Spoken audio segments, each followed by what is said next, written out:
আসসালামু আলাইকুম, শুভ সকাল প্রিয় ভিউয়ার্স। আজ আমি অত্যন্ত কষ্ট করে একটু ভিন্ন আকৃতির একটা রেসিপি তৈরি করছি। আজকে সবজি কম, এই জন্য লাউ, আলু, পাতাকপি এগুলো দিয়ে একটা ভেজিটেবল খিচুড়ি তৈরি করছি।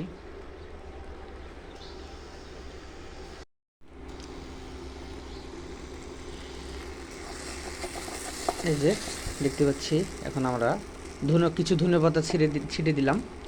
ধনেপাতা দিলে একটা ফ্লেভার আসবে।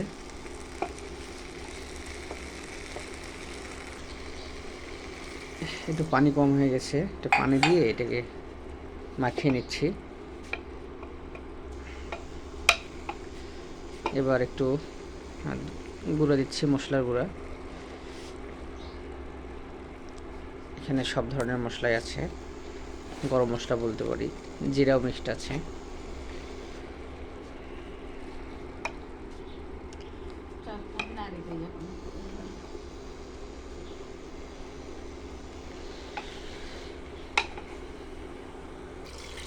আর একটু পানি দিয়ে নিলাম। এতক্ষণ ওটাকে বলে কষানি। কষানি হয়ে যাওয়ার পরে এটাকে আমরা ওই পানি দিয়ে এখন খিচুড়ির শেষ সময়, তাহলে তাহলে খিচুড়িটা হয়ে যাবে। এখন মনে করেন যে সিদ্ধ হয়ে যাবে। ঠিক আছে, পানি দেওয়ার পরে এখন নাড়তে হবে বন্ধুরা। এখন আমরা নাড়বো। কিছুটা লবণ দিতে হবে।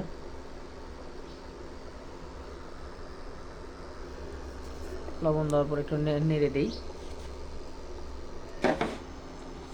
এবার লাগাইতে হবে।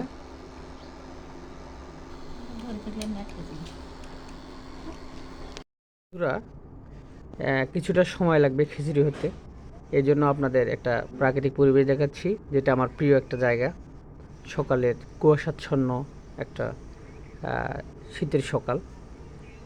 লাউ গাছ, কলা গাছ, মানে লাউর বাগান, ওইদিকে পেঁপে গাছ আছে, পেঁপে বাগান, সিম গাছ, পাশাপাশি আছে আমরা বড় একটা বড়াই গাছ দেখতে পাচ্ছি। সবচেয়ে মজার বিষয় হলো, দেখেন সকালের সূর্য উদয়, লাল টকটকে সূর্য দেখতে পাচ্ছি। সেই বড় একটা ভবনের উপরে দাঁড়িয়ে আছে।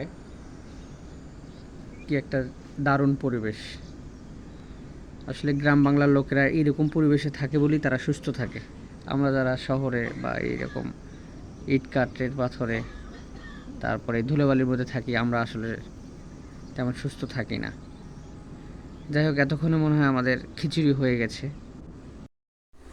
ওয়াও, আমাদের খিচুড়ি হয়ে গেছে।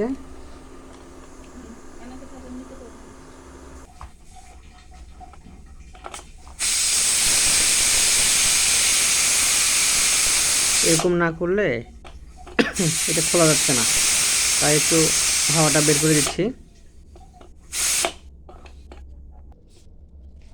ওয়াও, এবার ডিম ভাজি করব।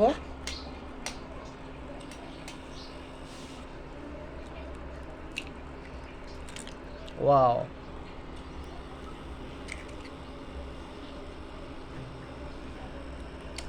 দুটো ডিম নিয়ে নিলাম। একটা গেস্ট আছে, আপনারা চিনবেন, আমার প্রিয় ছোট ভাই।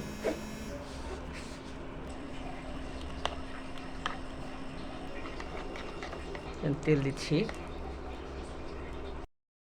এবার আমরা ডিমটা ঢেলে দিব।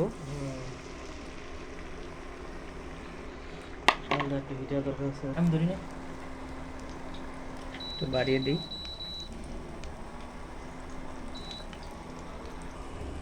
সেদ্ধ হয়ে নিচ্ছে, সেদ্ধ হতে আসছে, হোক। এবার আমরা ডিমটা উল্টিয়ে নিচ্ছি।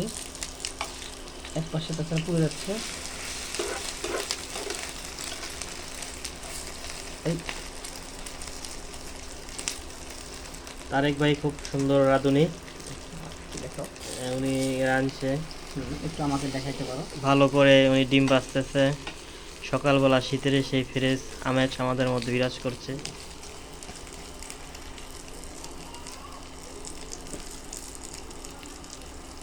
হ্যাঁ বন্ধুরা, বলছিলাম না যে আমার সাথে একটা গেস্ট আসে।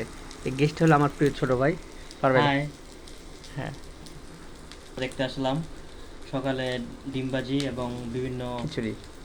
মশলা দিয়ে তৈরি নতুন রেসিপি ভুনা খিচুড়ি। এবার এই সেই মজাদার তারেক ভাইয়ের নতুন রেসিপি হ্যাঁ, আমাদের খিচুড়ি। আজকে রাজল ভাই বলতে আপনার ওই যে কোথায়? ও সুন্দর রেসিপি আমাদের তারেক ভাইয়ের সুন্দর সেই কেমন yummy, লাগছে? কেমন লাগছে ব্রাদার? অনেক মজা। তাই? হুম তো প্রিয় বন্ধুরা, তো এখানে শেষ করছি, সময় কম, অফিসে যেতে হবে, দুজনের অফিস আছে। তো আপনারা লাইক কমেন্টস করবেন ভালো লাগলে, আর পাশে থাকবেন। ধন্যবাদ।